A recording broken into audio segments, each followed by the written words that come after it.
시즌2 두 번째 시간입니다. 오늘은 조금 암울한 이야기를 해보려고 합니다. 시즌2는 인간에 대하여 알아본다고 하였고, 또 저번 시간에는 인간은 흙의 특성을 가지고 있다고 했었죠.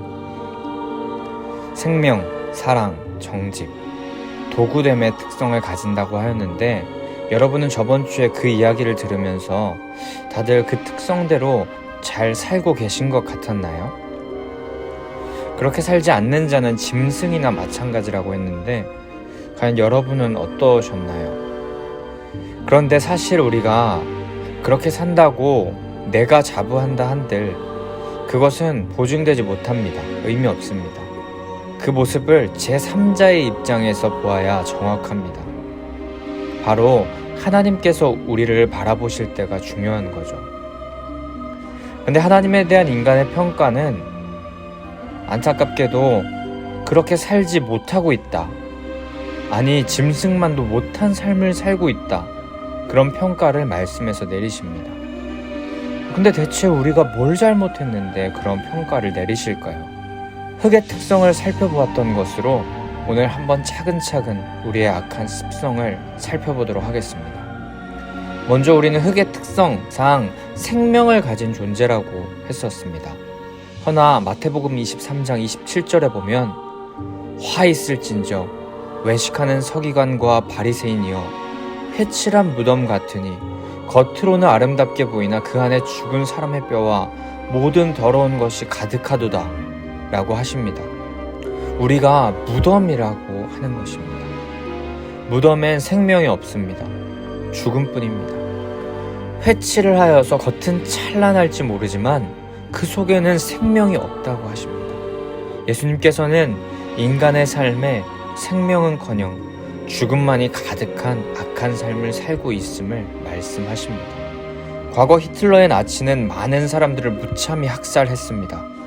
특히 그렇게 사람들을 학살하는 방법 중 하나가 아주 큰 스피커를 최고 음량으로 틀어서 그 소리의 진동으로 사람을 죽이게 하는 아주 끔찍한 일을 행하였습니다.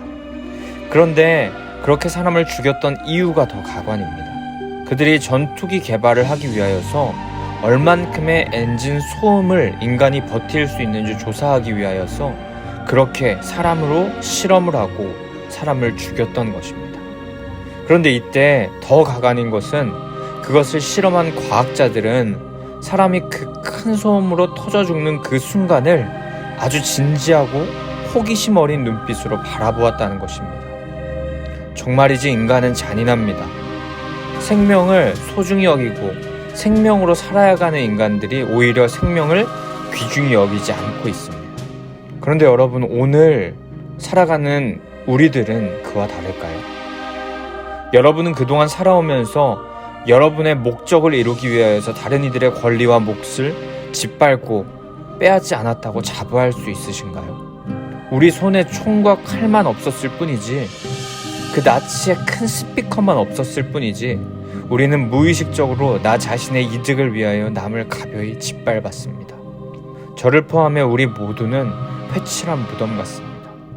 생명을 가지고 사는 것 같지만 그 속에 악랄한 죽음의 영, 사망의 영이 가득합니다. 충격적입니다.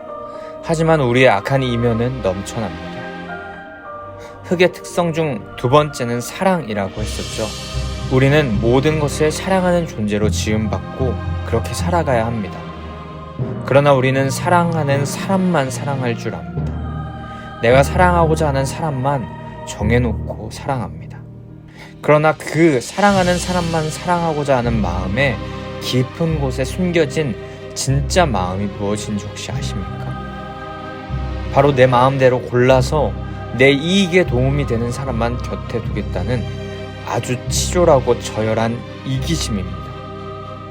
그 이기심을 가진 우리는 사랑한다고 말하지만 결국 그 사랑도 그 사람을 실상으로 사랑하는 것이 아니라 허상을 사랑하는 것입니다.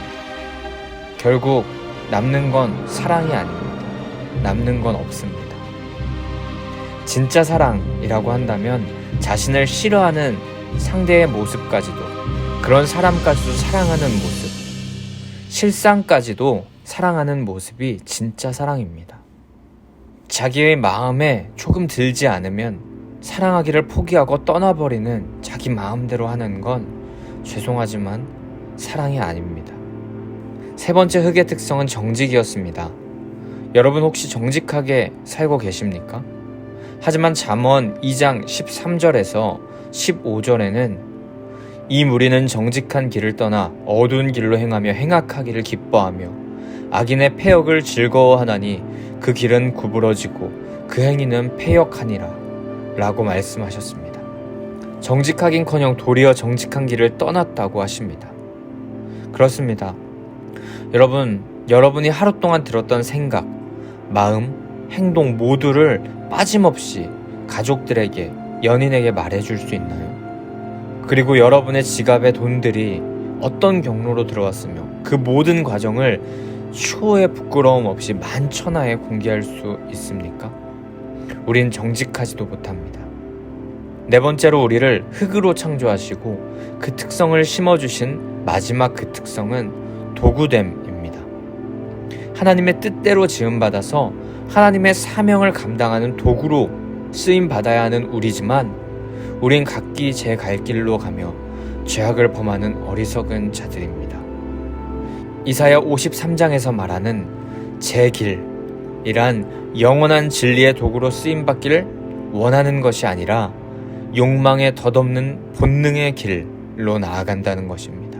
우린 이 바쁜 현대사회를 살아가면서 바쁘게 뛰어다닙니다. 또 회사에 들어가고 사람들에게 인정받으려면 아는 것도 많아야 하고 잘하는 것도 많아야 하고 하기는 또 왜 그렇게 신경 쓰는지.